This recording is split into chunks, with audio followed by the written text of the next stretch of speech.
Good morning. It's a beautiful day in Atlantic City. Welcome. My name is Frank Gilliam, Mayor of Atlantic City. I want to take the time out to basically thank the Governor, Phil Murphy, Lieutenant Governor Sheila Oliver, and for bringing this conference back to Atlantic City. It's past time that this opportunity that we all have to basically make Atlantic City and the state of New Jersey a much stronger and more diverse economy. It gives me great pleasure to welcome you all because you're in for a treat. You have some star-studded panelists that have a wealth of knowledge that can actually help create what we're starting to create in Atlantic City. I'll be remiss if I did not say this has been a whirlwind for me, but nevertheless, it has been a very eye-opening experience, and it gives me great joy to say that it's been a positive experience. This is the first time that I can remember that the city of Atlantic City has had a prosperous relationship with the state of New Jersey, specifically with the DCA and the leadership of Phil Murphy. Before we go forward, take the time out and take a ride around the city and see all of the new, different, exciting things that are happening in this town. We just cut the ribbon for Stockton University. We're in the process of cutting the ribbon for South Jersey Industries in November. Barai project is almost complete with 252 new market rate homes, and there's so much more to actually be done here. So I'm very excited to have this conference here because, again, economic development and housing is the backbone of all cities, and Atlantic City is truly in need of this partnership. And without that being said, God bless you all. Enjoy the conference and take care. Good morning. Good morning. I'm Carl Van Horn. I'm a professor at Rutgers University's Bloustein School, which for those of you who graduated from there, congratulations. I have some of my former students in the audience, and I'm proud of them. And I know that they're doing a wonderful job in their careers, not because of me, because of their hard work. I also have the distinct honor to serve as a senior advisor to Governor Phil Murphy. Later on, you'll have an opportunity to hear him directly talk about his passion for building a stronger and fairer economy in New Jersey. I've known the governor for at least a dozen years, and he says what he means and he does what he says. And there's nothing better than that when you come to a political leader. So it's really my pleasure to help moderate this panel today with four individuals who have done tremendous work in the state of New Jersey, in the case of one of our panelists, and other states as well. I'm speaking about Tim Sullivan, who, to my right here, who is a Jersey native, even though he spent some time across the river and other places. So we're glad to have him back.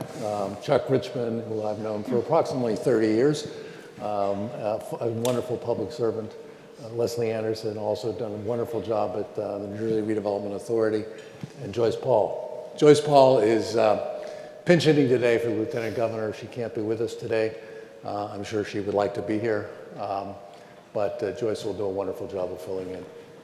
So let me just begin. We're going to have a discussion here, a set of questions, and I hope that you take away a lot from this meeting. About the commitment that this administration has to improving all of the communities in New Jersey and to building the better economy and job opportunities and affordable housing for everyone in the state. So let me begin with Tim Sullivan from the NJEDA. Yesterday, the governor gave a speech about how he's going to transform the economy. Much of those responsibilities are yours and your agency to implement. So tell us what are some of the key priorities that you have taking away from that plan that was announced. Great, good morning. Thanks, Carl. Thanks for that kind introduction, and it's great to be with everybody. Can you hear me? Am I mic'd up well here? Oh, good morning. No? How's that? Better? Better. There we are. Good morning. Thank you, Carl, for the very kind introduction. Thank you, Mayor, for being here and for welcoming us. Great to be on a panel with such great friends and colleagues. Yeah, I have the privilege of being the first person to speak this morning, and also being very mindful that you're going to hear from the governor later today, and I don't want to spoil too much of what he's going to talk about. So if I say anything that he is going to say, please protect me and act surprised if I talk about anything that he's going to cover, and I'm sure my colleagues will as well. Yeah, so the governor up in Nutley yesterday outlined a really comprehensive and bold pro-growth, progressive economic development vision, one that really centers around the notion that sort of thematically, a stronger economy and a fairer economy are not in tension, but in fact are mutually reinforcing. That an economy where people are doing better, where wages are growing at a faster rate, where there's more employment opportunities, where we narrow the inequities in our economy, is an economy that is fundamentally stronger and better for business and better for the economy. And that, that's an idea that I think the governor's been talking about since before he was running to when he was running, and now in the first 8 or 9 months of our administration. Those are themes and notions that have been talked about by him and our team quite a bit. What we started to do yesterday was start to outline some of the specific proposals on how we think we can make that how we can make some of those things happen. And so the governor outlined a whole series of proposals that maybe we can talk about in more detail as we go here, because I don't want to do a soliloquy here. But talking about making investments around four different four big buckets of priorities. And the plan that the governor outlined, I think importantly, starts first and foremost with people. Innovation starts with people. Ideas come from people. And our biggest asset in the state is our people, our highly educated workforce, the diversity of our population, the ties that we have to all corners of the globe via our diverse population of folks who have immigrated here from other countries. Those are all really important assets that we have underinvested in for the last a number of years. And Carl and his leadership role in the administration has really been one of the ones spearheading a lot of the investments around apprenticeships and investment in workforce development and higher education. And I think one of the things that's really important in the plan and the vision that the governor outlined yesterday is that nexus between workforce development, talent, skills, and credential programs into the economy. And so whether it's Zakiya Smith-Ellis, who's one of our colleagues, who's the Secretary of Higher Education, or Rob Asaro-Angelo, who's the Labor Commissioner, we're all working together in harmony, because investing in people is an investment in the economy.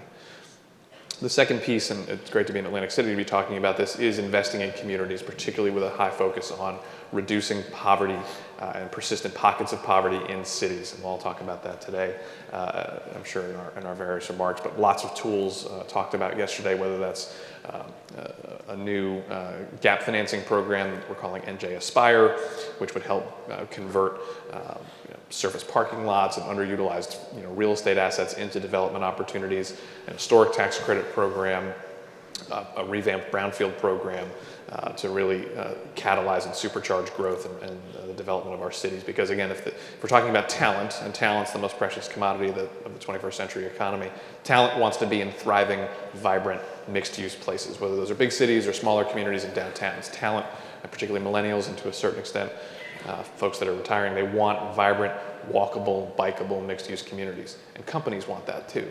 Those are not unrelated facts. Companies want to be where their talented people want to be. And so investing in our cities, investing in our communities is a big part of it. The third piece is investing in the innovation economy. The governor made some big announcements around venture capital and in investing in industries that we think are the really important ones to focus on from a high growth and high wage perspective, as well as focusing on things like clean energy and offshore wind, which is, again, a great place to be talking about it. And then finally, investing in doing a better job, creating a better business climate, supporting small businesses better, supporting better ease of use of government services, and making things like permitting work a little bit better. All of which is to say the governor talked about a lot yesterday, and we have a lot of homework to do as an administration and as a group of colleagues to get some of these things going. But it's really centered around the notion that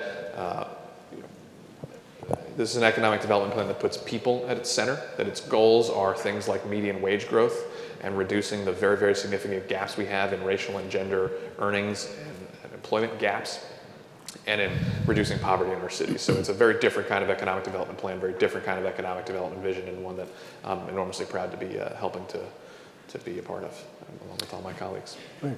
Thank you. Thanks for getting us started. That was a great outline of the plan. I do want to just add to that this plan was a result of consultations with literally hundreds and hundreds of people around the state, from the cities and towns, elected officials, community leaders, business leaders, labor leaders, educators, and so on. But it's also a plan, and it doesn't mean it ends with the announcement the governor made yesterday. And so you can go to a website on the New Jersey Economic Development Authority, I think it sits, where it asks you to make your comments and make your suggestions for how we can build upon this. You know, it's evolving and a living document. But I also want to emphasize, as I think all of the panelists here will echo, it's not just rhetoric. As I said before, it's really about action orientation. I have a meeting later this week about some of the additional steps we're going to take to implement some of these. More homework? More homework, exactly. So let me a very significant agency in carrying out these responsibilities, and certainly for all of you in this audience, is the Department of Community Affairs, headed up by the esteemed Commissioner and Lieutenant Governor Sheila Oliver. And she is fortunate to have as her Chief of Staff, Joyce Paul, who, again, has been a fantastic public servant in New Jersey for many, many years. Joyce, if you would tell us, especially how the Department of Community Affairs is taking the lead on implementing some of the proposals and activities that the governor mentioned in his. Sure. It's interesting listening to Tim because I think part of the governor's vision is right up our alley in terms of what we've done, what we've always done, what we'll continue to do. It's what DCA was chartered to do, and that is to help both households and communities that are struggling with instability. And we target distressed communities, and we now will be using our programs to feed through the priorities that have been established by the governor now, and continue to expand on the neighborhood preservation aspect of our community development work. We are just this year reinvigorating a program that was successful but not funded for the last 8 or 10 years. And we'll be bringing that back. We're bringing back Main Street. We're revamping our neighborhood revitalization tax credit program to be more consistent with the innovation plan and opportunity zones, and creating the kind of overlapping, maximizing the opportunities of each of those programs by sort of combining them in the places where that's a possibility. And to find out where those possibilities are, we've developed an extraordinary map tool that you'll be able to see outside. It has, I should save this for later. It has layer upon layer upon layer of community assets, and I can list them, but community asset can be anything from a railroad or a bus stop or to a port or a park or a hospital.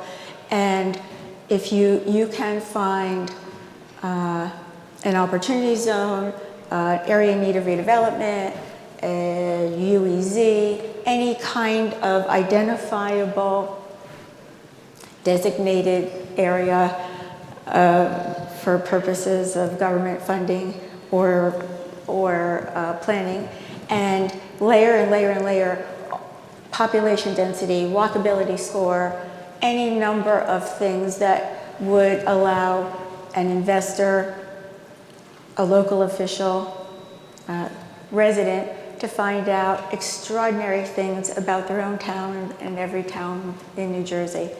And it's a tool that we hope will be used by local officials to better understand how to use the assets they have in their municipality to participate in the new economy, and for developers and business owners to imagine what could be if they chose to invest in those places. So I don't, we're just chugging along. We're the little engine that could. We just keep going and going and going, doing what we do.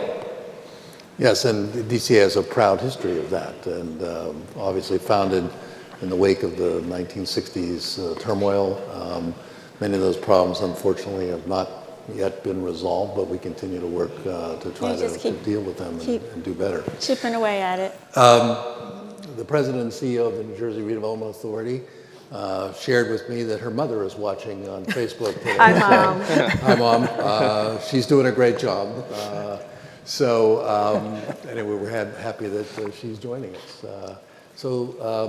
Leslie, talk about your vision of how to carry forward these broad goals and initiatives the governor outlined through the New Jersey Redevelopment Authority.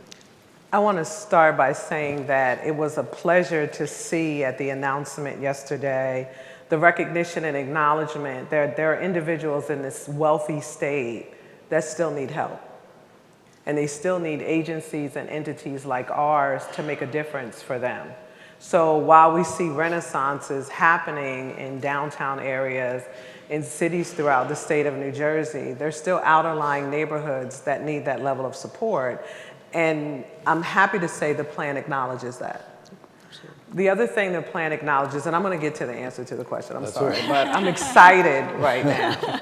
Having been in government for the past 20 some odd years, I'm happy to see that we're at a point as the agencies that are sitting here that we realize that there's strength in the collaboration.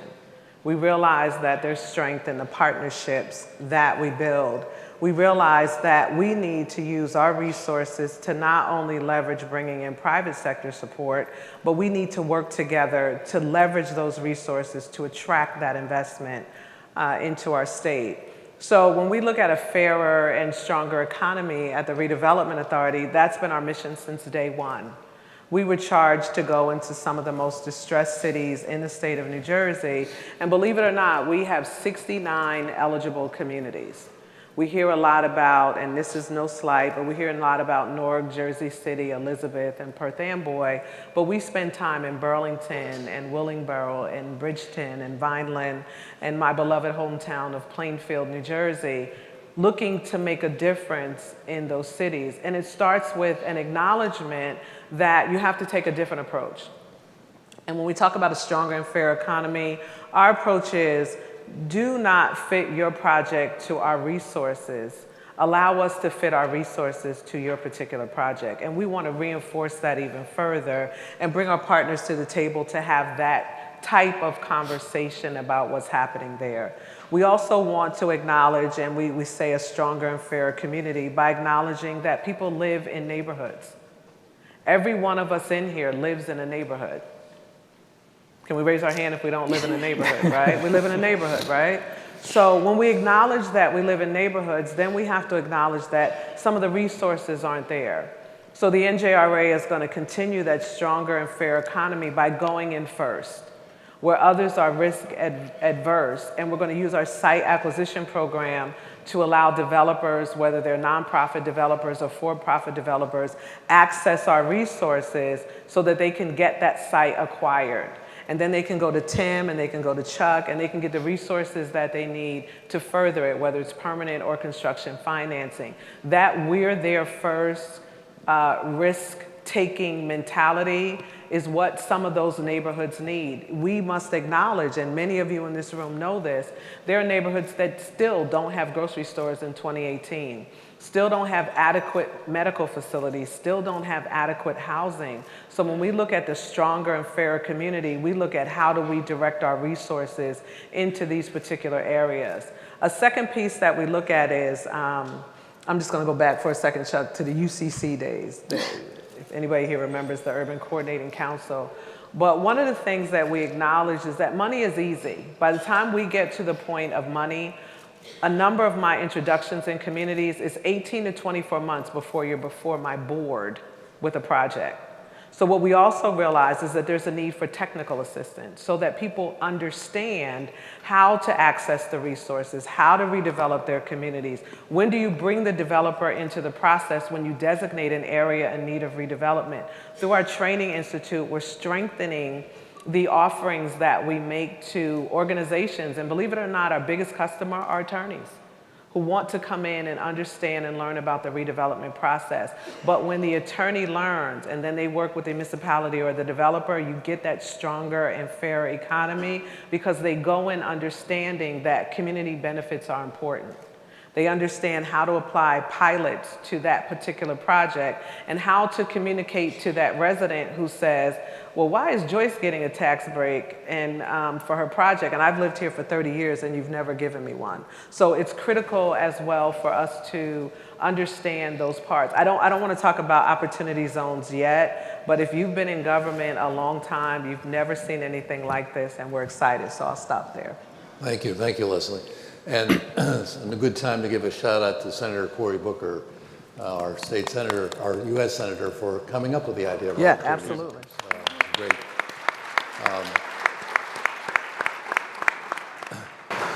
And the Murphy administration is absolutely focused on taking advantage of everything that those opportunity zones provide for us. And we were the first state, I believe, to put in our proposal. We're waiting for an answer from Washington, you know. Yes. So, you know, Leslie said everybody lives in a neighborhood. Well, everyone also needs a roof over his or her head.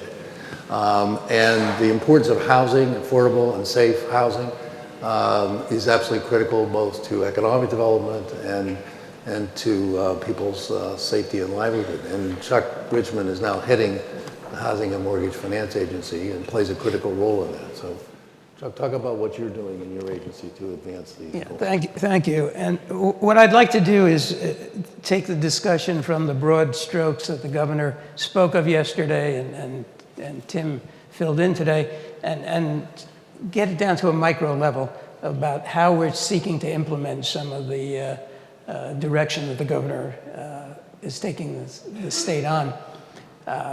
He spoke yesterday about the millennials, and there's been evidence that we continue to lose millennials and their role in our society.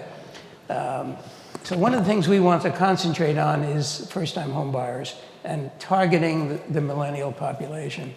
The agency went through a rough patch for many years, not being able to access markets, and the participation in first-time homebuyer loans dropped precipitously. We had a wonderful confluence this year of ideas and the economics that is going to work successfully, I believe, to help expand on what the governor said yesterday in practice. Our first-time homebuyer program is tied to a down payment assistance program where we award people up to $10,000 to if they do a mortgage with the agency. And our mortgages are at market rate. But the $10,000 is a critical piece because more and more the data shows that it's the inability to have a down payment that is preventing people from buying houses. It's not necessarily the interest rate or the monthly payment. And so looking at how we can best not do a one-time effort, but plan over many years to provide a service. We refunded a series of bonds earlier this year that threw off an extraordinary amount of capital. And they're called zeros, and frankly, I don't understand it, but everyone tells me it works. And it is providing, along with certain federal funds from the hardest hit funds, and that was a program to help people during the foreclosure crisis, that we will be able to provide down payment assistance to first-time home buyers at least between now and the end of 2020, to coincide with the first 3 years of the governor's plan. The average home buyer is under 35 years old, an income of around $67,000 for the household. The program runs statewide. There are no geographic restrictions. And In the first round of testing that, we're seeing an increase in the borrowing that we're able to make from less than 500 loans last year, that this year we'll hit nearly 2,000. And our goal is to exceed that 2,000 level each year for the next 2 years, at the very least. We think it's a fabulous way to help jumpstart some of the initiatives that the governor spoke of. The other, what we're aligning with the governor's call for both geographic and focus on particular communities, is how we're changing how we're awarding 9% low-income housing tax credits. Most of you in the room who are in the development community are aware of them. I'll give you a 10-second précis. The tax credits are highly competitive. They provide 70% of the equity to build affordable housing. After that, a small mortgage, and then sometimes people need additional funds and equity. But in the main, it works to provide this housing. We expect to award $25 million to $30 million worth of tax credits each year for the next 3 years. That will provide between 230 and about 260 or 70 million dollars worth of equity, and will provide 15 to 2,000 units. And we're doing it in a way that continues some of the things that HMFA has done in the past, but also expanding on some of the efforts that DCA has recently achieved and undertaken. High-performing school districts will get even a higher priority in terms of where housing is going to go. There's nothing better than moving young children, having the opportunity to live in high-performing school districts in terms of a path forward. And so additional points, and this is a highly competitive process, are going to be awarded to that. We're going to award a fairly significant number of points for opportunity zones.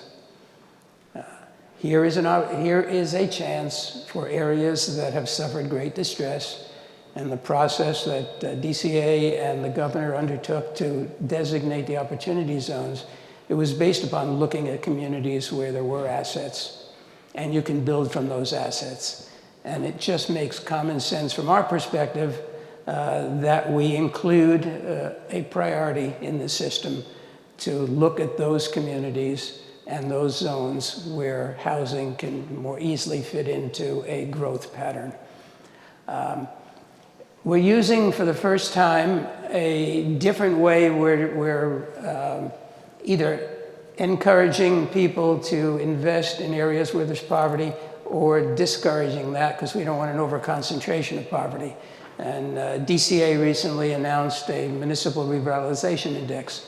We're moving away from just looking at poverty and just looking at the deconcentration of poverty to a system where DCA has developed standards for the social and economic viability of municipalities.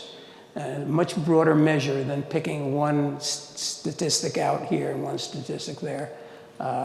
And I know the Lieutenant Governor is hoping to expand that and get other state agencies to use it, because it's a wonderful tool for understanding how municipalities are functioning within our broader society. Thank you for that plug. It's a Much plug worth giving. appreciated.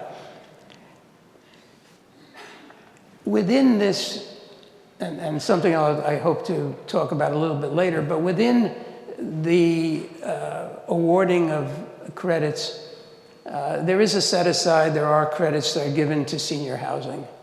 And one thing we've undertaken under the governor's leadership in these 9 months is to start to link much more closely health determinants with housing.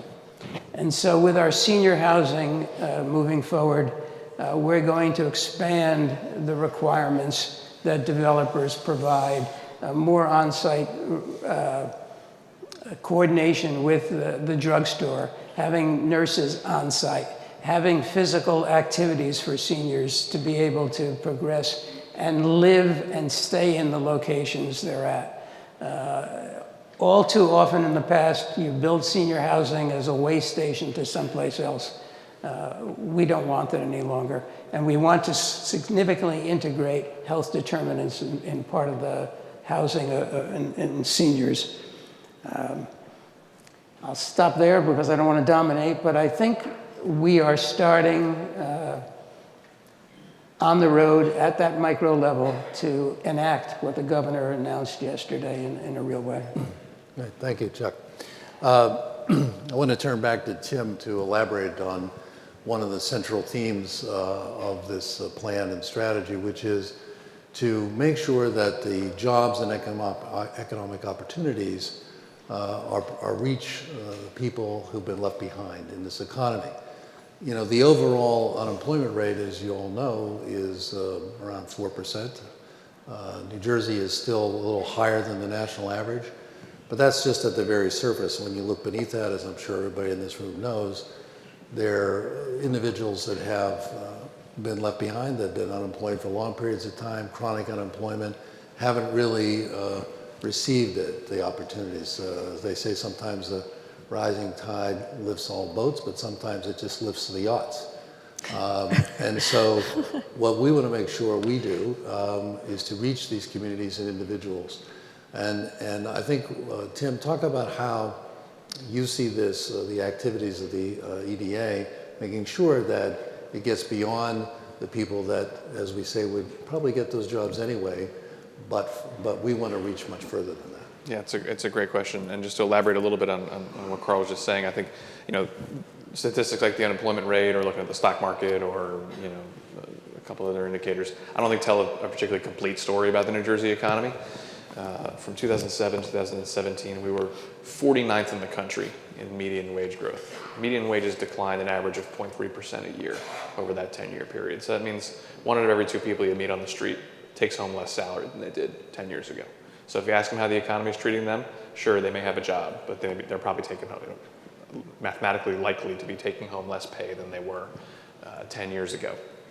And so one of the things that the governor talked about yesterday, and that we're looking forward to implementing in partnership with the legislature, is a revised and more targeted package of investments in higher growth and higher wage parts of the economy, because we don't want to be incentivizing and creating any job anywhere. And we want to be thinking about jobs that have a path either to get to or to stay in the middle class, that have the right kind of wages, and importantly, that reward companies that invest in their people, whether that's directly via training programs inside their own companies or doing the kind of partnerships that we're hoping to create with community colleges and county colleges and the higher education system to do the kind of training and apprenticeship and workforce development to help college young people who are ready to enter the workforce, as well as help workers who are transitioning from industry A to industry B make that transition with skill development, because it's a really important part of the plan.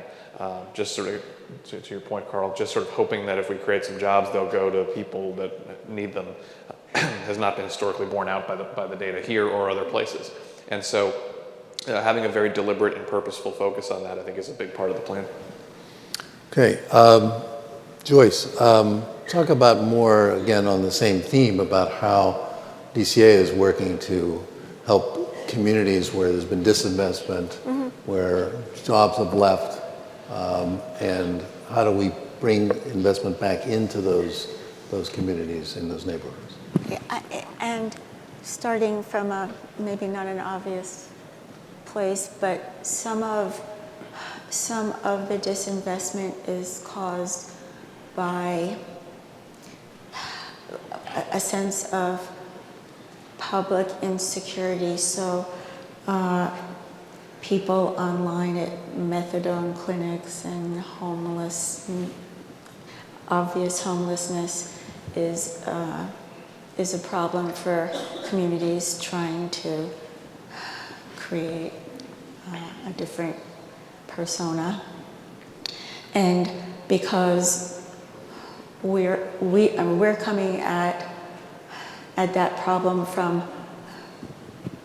the side of the community, but also from the perspective of helping people.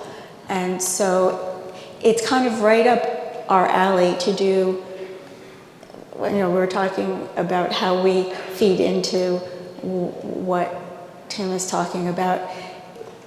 Everything that DCA does kind of hits a different angle. So we just expanded our homelessness program to include hospital and healthcare. So we just entered into an agreement with hospitals to provide supportive housing. They'll be providing service money, we're providing rental assistance.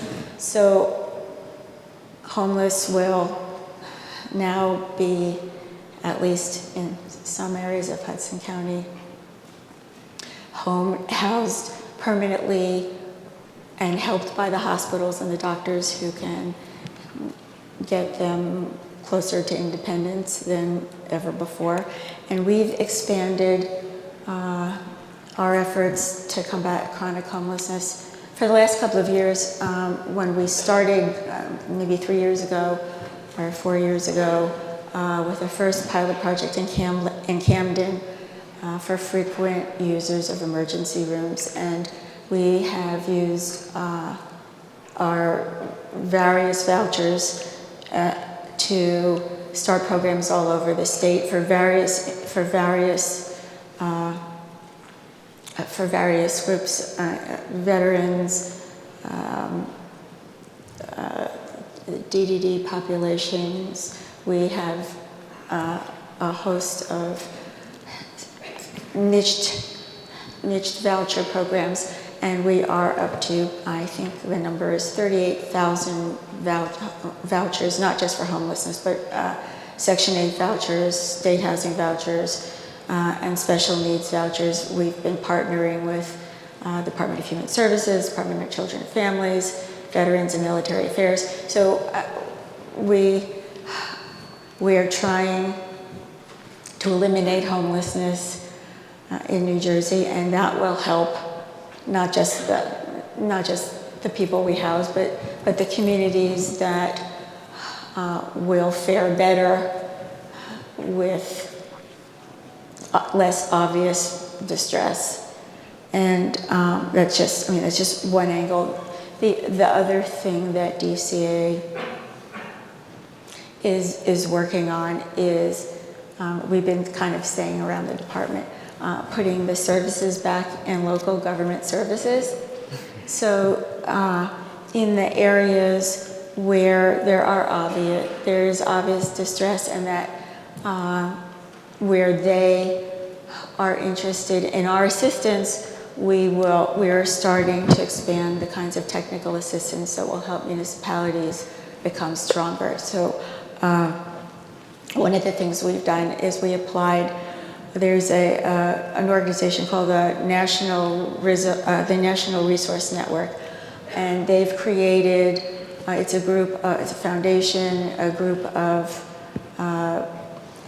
performance organizations that help increase state and local performance.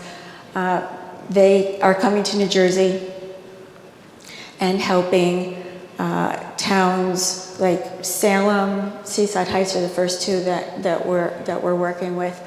The team from the State Resource Network is going into each of those communities, doing an assessment of what their strengths and weaknesses are from a physical standpoint, from a budgetary operational standpoint, and looking at ways to help them create economic development. Those are, so we're coming at it from the personal perspective and from a community viewpoint, working together. I mean, it's the two sides of DCA. It's the help the individual, help the communities, and we're working at it from both ends. And with our partners, I mean, I think it's really important to say that we don't do any of this by ourselves. We all need each other and use each other and help each other. Where we have a weakness and another agency has a strength, we connect. Right. I think I want to ask Leslie to follow up on that a bit, because one of your activities is a municipal consultation program, right? And Yes. technical assistance is jargon, but it actually means something. You know, knowing how to do this, it's not just about money. It's helping develop, you know, savvy professionals at the ground level and in neighborhood and community organizations. And I know that you're all committed to that. So would you talk a little bit about that? Sure. Acknowledging that in New Jersey, redevelopment happens at the municipal level. The state does not have the ability to walk into a municipality and say, you should do that with this site. We wish, sometimes we're sorry municipalities, sometimes we wish we did, but we don't have that ability. So when we look at cities, and you talk about the level of disinvestment, communities that are left behind, we try to figure out what do we do, right? Because we're not getting the loans at the board level. So what is stopping it from getting to us? And we realized that municipalities did assistance. So through the municipal consultations, we do a few things. We afford the municipality to put forth a project that might have been stalled, or a new project that we're looking at, or a redevelopment area where they don't have a project and they have no idea what they want to do with it. Then we identify industry experts. These industry experts sign a disclosure with us indicating that they won't come back later and try to be a part of that project, right? So the industry experts can be the financiers, it could be a developer, and in some cases it could be an individual in the community that struggled through getting their project to move forward. I won't be anecdotal right now, but these consultations are driven at the municipality where we marry our expertise and we walk in and say, this is a possibility of what you can do with this particular site. So without naming the town, we went into a town, and there's several that have these, that had a closed hospital facility. It was a monstrosity. They had no idea what they were going to be able to do with that. The industry experts started with this particular mayor and said, I need you to move away from thinking that it's ever going to be a hospital again, because it's not. That kind of tough talk is necessary because politically, the community wanted the hospital back. And the mayor was in the tough position of, I have 4 years, I want to get reelected, and the number one issue for my community is rebuild that hospital. But the industry experts talked about why economically and gave him talking points to take to the community for why it wasn't going to be a hospital again. But what the industry experts said is, what's the debt on that property? And they were able to figure out that it was a parent company that had put more debt on their hospital than was really there. The mayor, in a professional way, went to the parent company and said, hey, this isn't our debt. You're driving up the cost of this site. The parent company admitted it, moved that debt to the right side of the books, and that site is now being moved forward. The city has designated a developer for that particular site. It's moving through the planning process and getting its necessary approvals. And we hope to see that in this part of 2019, they'll break ground on that site. So our coming in and our being a part of the process to help them peel back the layers on how to move it forward makes a tremendous difference. Every municipality in the state of New Jersey is eligible for that assistance from us.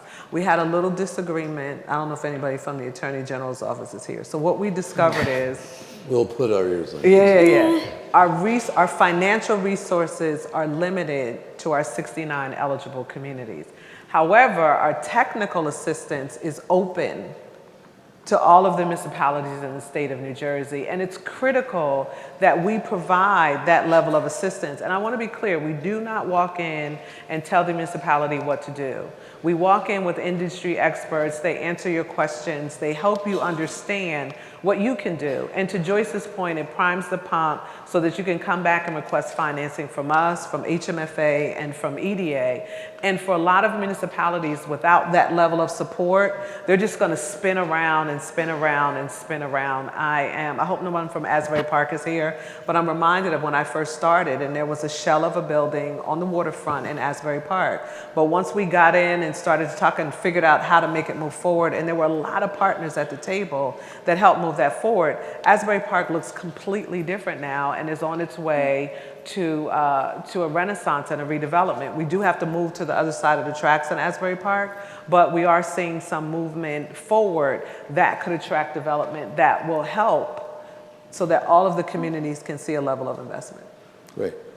I want to go to Tim to follow on this because the EDA plays an important role in this realm as well. Yeah, I just wanted to add a comment that gets back to your question and picks up on what Leslie and Joyce were just talking about. One of the things the governor talked about yesterday of how we really can have some more targeted impact on strengthening communities and strengthening some of the most the communities that are hardest to attract that investment to today, for a lot of the reasons that Leslie and Joyce and Chuck earlier were describing in terms of that risk and being in there early and those really difficult, tricky, it almost has to be the public sector that's doing and taking that risk and taking that long view because private money's not going to as much as we might wish it to.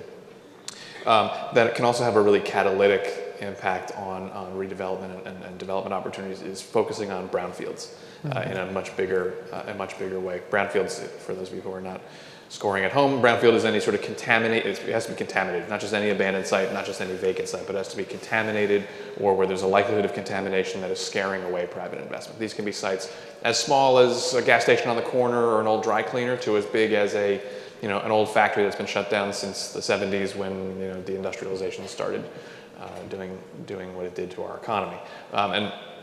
These tend to be concentrated in places where the markets are the most difficult, but it's a chicken and egg thing. Sometimes the markets are difficult because of the presence of these things. So waterfront property in Hudson County doesn't tend to have these problems because they're right on the water, it's pretty valuable. You see New York City, you figure out the cost of contamination and it's off you go. In a smaller community, in some of the cities that Leslie was describing earlier, certainly have these in abundance, unfortunately. The economics just aren't there. If you want to see the redevelopment there, you're going to have to think about the contamination and the redevelopment and de-risking that transaction for a developer. And so, the governor yesterday proposed a new tax credit and a loan program within our shop to help developers and municipalities and nonprofits think more creatively and more robustly about getting more and more of these sites activated. Because in exactly the kinds of neighborhoods that Leslie was describing earlier, they're really tough to get going. It's often the presence of these kinds of sites that are the trickiest, and so the governor is endeavoring to put a pretty big shoulder into those kinds of sites. It's also important. You may think, oh, that's helpful for cities. That's great. It's also an important sort of macro policy commitment. If we have lots of goals at the same time, but we certainly all want to see job creation. We want to see the production of more housing. We all want to see more economic vitality. But we also don't want to, invest in sprawl. We don't want to invest in, plowing under more forests and parks and farms in the name of growth. Every acre of brownfields we can redevelop is an acre that doesn't need to be redeveloped someplace else, or doesn't need to be developed for the first time someplace else. So it's, if we can grow and strengthen existing previously developed properties with having the right infrastructure like roads and sewers and utilities already there, that makes it takes a little pressure off sort of the sprawl impulse that is important for growth too. So it's important. I'm really glad the governor is putting a shoulder into it. Thank you. Chuck, I'd like to ask you to summarize what you see as the top priorities of your agency for the next 6 to 9 months, where you see it going and where you're putting your greatest emphasis. Sure. And some of that comes out of my mention of the changes to what's called the QAP. By the way, for those of you interested in it, it'll be in the state register in November, and you'll have a chance to comment on it. QAP again for those. The qualified allocation plan for the tax credits. There's a group of HMFA staff sitting here hoping none of you comment because we have to respond to all your comments, but we really do welcome them. Online, I assume. Of course. Yes.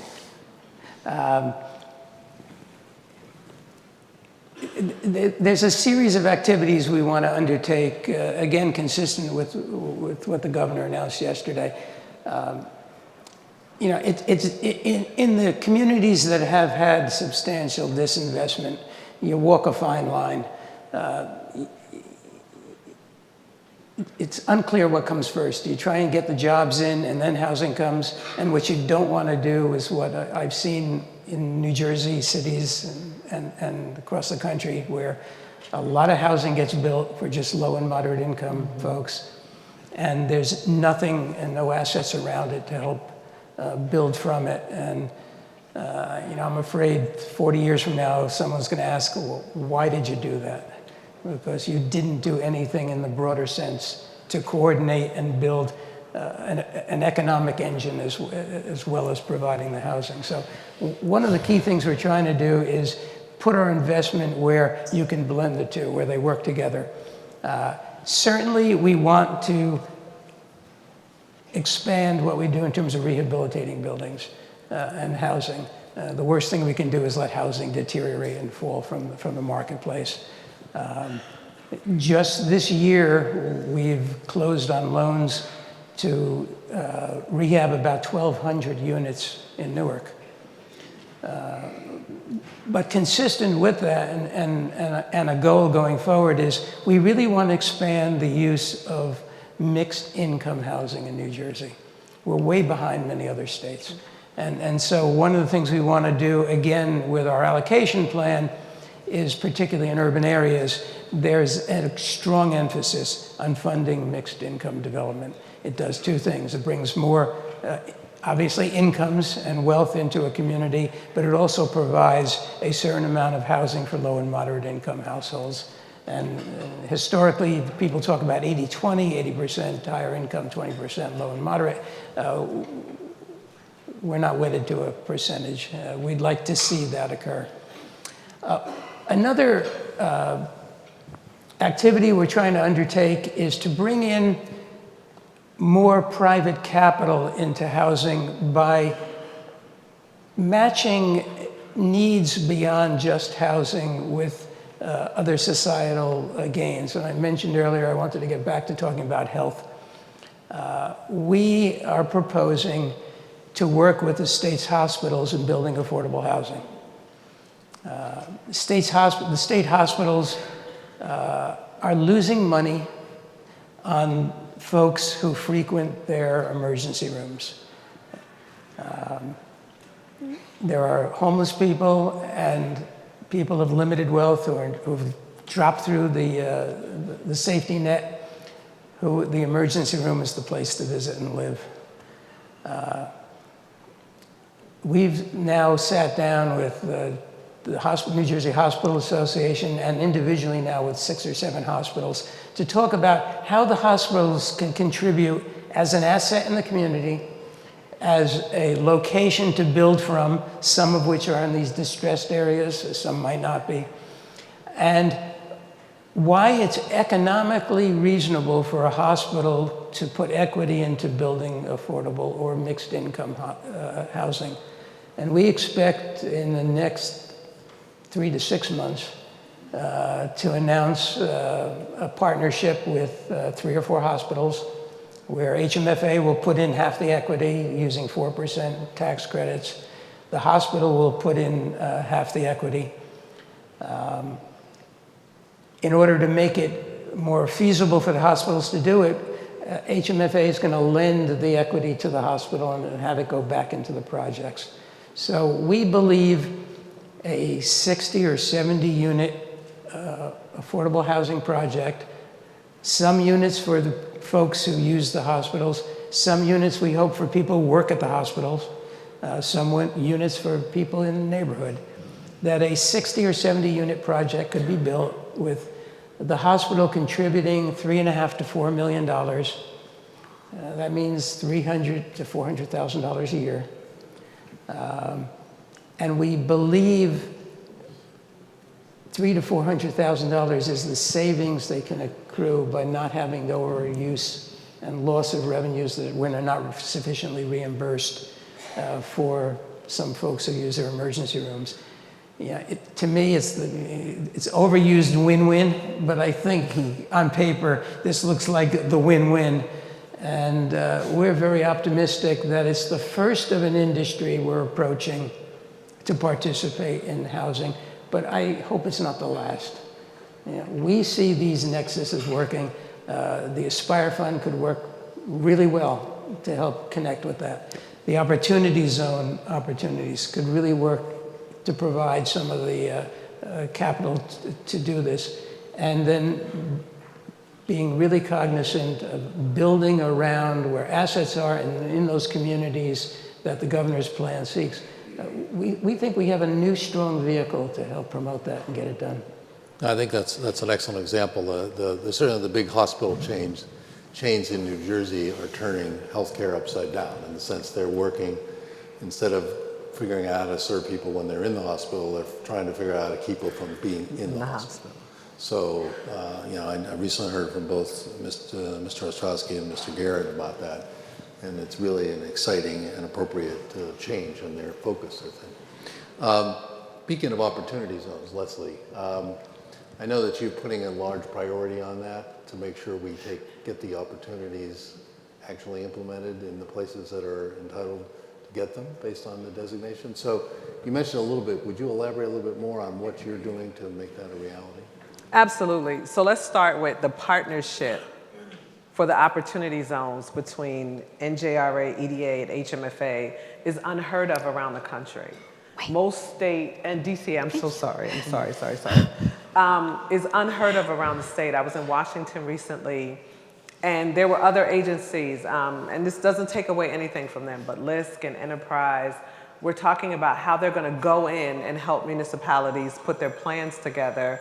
And what they commented on was the infrastructure in New Jersey already exists, and the relationships are already there for us to get. So that's why we were able to get our designated areas in first. And it's also on the strategy side. We're behind, but we're waiting. So let me start with that. We are waiting for regs from the federal government that are going to tell us how the dollars connected with the Opportunity Zone funds are going to work. Just a quick plug, right after this session, there is a session about Opportunity Zones. I'm sorry, I don't know what room it's in. It's in this building. It's in this building, so you can figure out where it is. But let me tell you what's exciting about this. We have never heard of this before. I think the first take on it was new market tax credits, where investors were able to get a credit for making an investment in a low-income community, and they got a percentage off their federal corporate tax liability. This is new market tax credits on steroids. But it's scary because steroids are not always good. Sometimes in the medical profession, they get abused. So we have to make sure that opportunity zones are not abused in New Jersey. And the way that we can do that is to understand that this is a two-part process. There is a benefit to the entity that has the corporate capital gains tax liability. They do. They have that, and they can get it written down or completely written off for investing in projects that are in low-income communities. However, the challenge is making sure that marriage is there with what happens in the low-income community, and that community benefits from that investment. So that's where we see our sweet spot, is that we can work with our partners to help them identify exactly where those projects are. There's two schools of thought out there right now, that the investor is going to find the project on their own, and they're not going to be bothered with government, and they're just going to make that investment, right? And they're going to talk to the municipality, and they're going to make that investment. I don't subscribe to that thought process, and I'm just going to take this from someone I heard in Washington. I'm not going to credit. Most investors are lazy, right? They don't want to take the risk. They don't want to take the time to find the project, because remember, these are in areas where there's been significant disinvestment. It's not going to be easy to walk into these communities and make opportunity zone investment work, because I believe that at some point, to Chuck's point, we're going to be held accountable for what we did. We're going to be held accountable for where we invested those resources. And if the state doesn't take a role through these partners on this table to look at how those investments go into those communities, we run the risk that 10 years from now, somebody's going to look at New Jersey and say, what were you thinking? And we all have an obligation. So we're all working together to roll out a concentrated strategy that will attract investment. Will some investments bypass us? Absolutely. They will. And they're going to go into communities, and they might be great investments. I'm not going to say they're not going to be, but as a state, we want to be a partner with the municipalities to ensure that when these dollars come in, and again, I want to say, when I was on a conference call, it was in the trillions. in terms of investments in the United States of America because of capital gain tax liability. So we are uniquely positioned as a state. It is a trait in New Jersey to talk about all the things that are wrong with the state, right? We have too many cars, we're just, we don't pump our own gas, which is a really great thing, but Last state in the country. right, and I'm holding on to it very dearly. Too, I'm right? all for it. It's part of the pitch for companies. Come here, we'll pump your gas for you. I really just said that to see if you all were really awake, because we really can't see you with the light in our eyes. So I did say that for that. But we are uniquely positioned with the Department of Community Affairs, with the New Jersey Economic Development Authority, Housing and Mortgage Finance Agency, and the New Jersey Redevelopment Authority to help municipalities invest these resources in projects that, one, we already know exist, and two, we have the capacity and the capability to create. So, if there's a priority for us now, you asked for 2 or 3. Our 3 are opportunity zone, opportunity zone, opportunity zone. Great, got it. Thank you. I can remember that. Joyce, same question to you. When you go back to Trenton after a day or two, what are your top priorities and Lieutenant Governor's top priorities for DCA? Well, we have been very engaged in the Opportunity Zone project. We did the work. In fact, I want to call out, I don't know if Chris Wheeler is here, but Chris is our... Chris, where are you? Where are you, Chris? Stand up. There he is. There he is, yes. So he is incredible at figuring out how to use data in rational ways to make a desired to back into figuring out, here's the policy, what's the best way to find who benefits from that policy. And he figured out, we ran through a list of principles and ideas that we wanted to ground the zone designations around. And Chris came up with 75 towns, 169 opportunity zones, and what the feedback we got was that of all the states, we had the least disagreement among the stakeholders over which opportunity zones were designated. So yay, Chris. And Ty Cooper, too, of And Ty's Ty, here. of course. Ty. And Governor Ty Ty has been here? directing Governor's a office, group yeah. of us. Yep, so we meet every Friday, I think, pretty much, Yeah, to pretty talk much. about next step. We have a calendar, we have targets to meet, and from DCA's perspective, our connection is to the community. So it's important, I think, for us to contribute what we know about the towns, and we know a lot about every town in the state, and to help those towns with opportunity zones understand what they have to offer and how they can market their assets to their best advantage.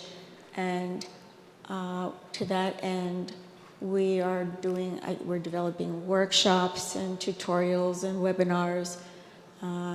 And the crux of it all is the asset mapping tool that I spoke about before.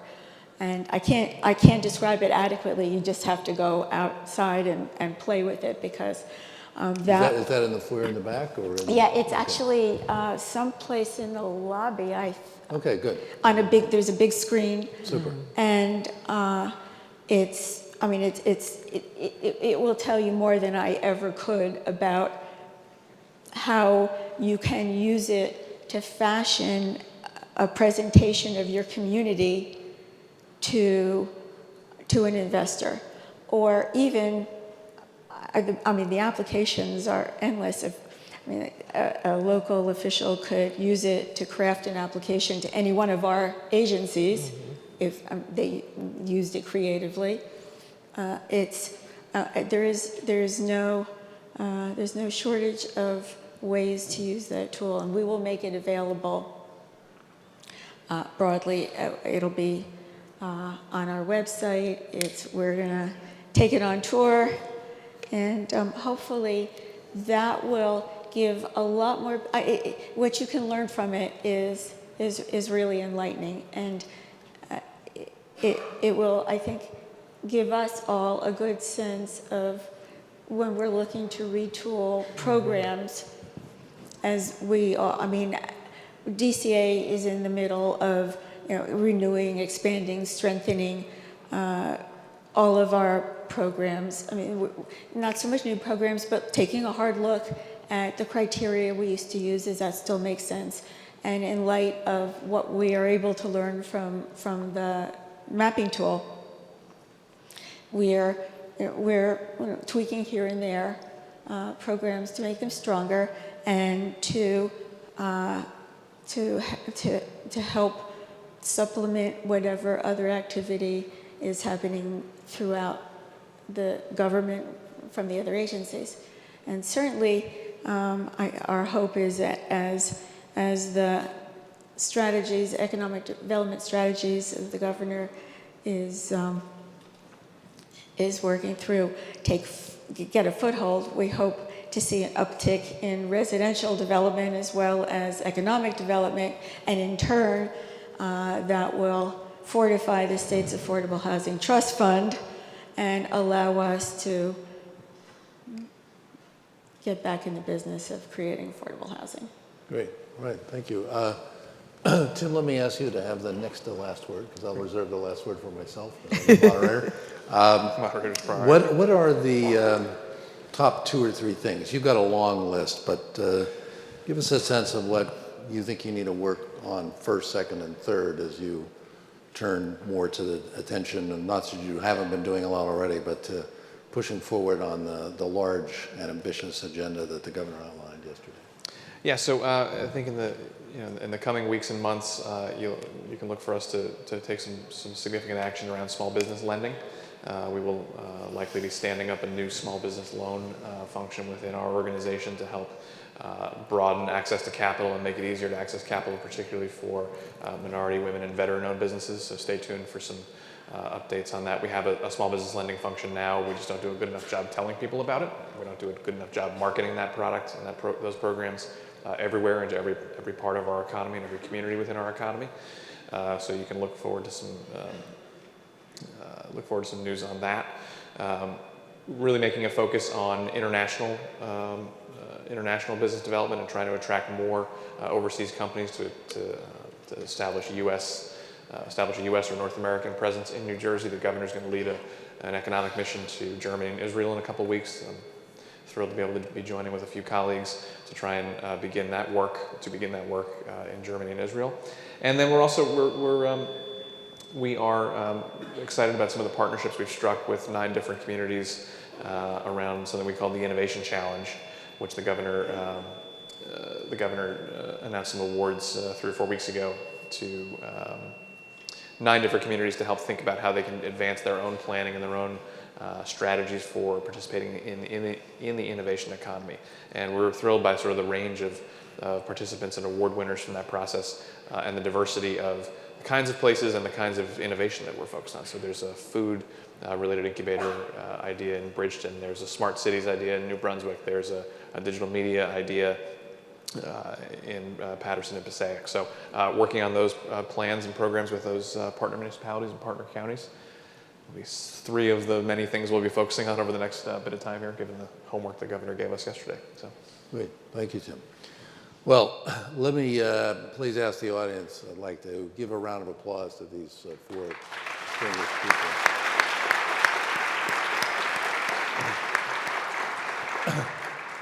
And I want to give you a round of applause for all the great work that you do on behalf of the state and the communities that you work in. So I think we should applaud you as well. And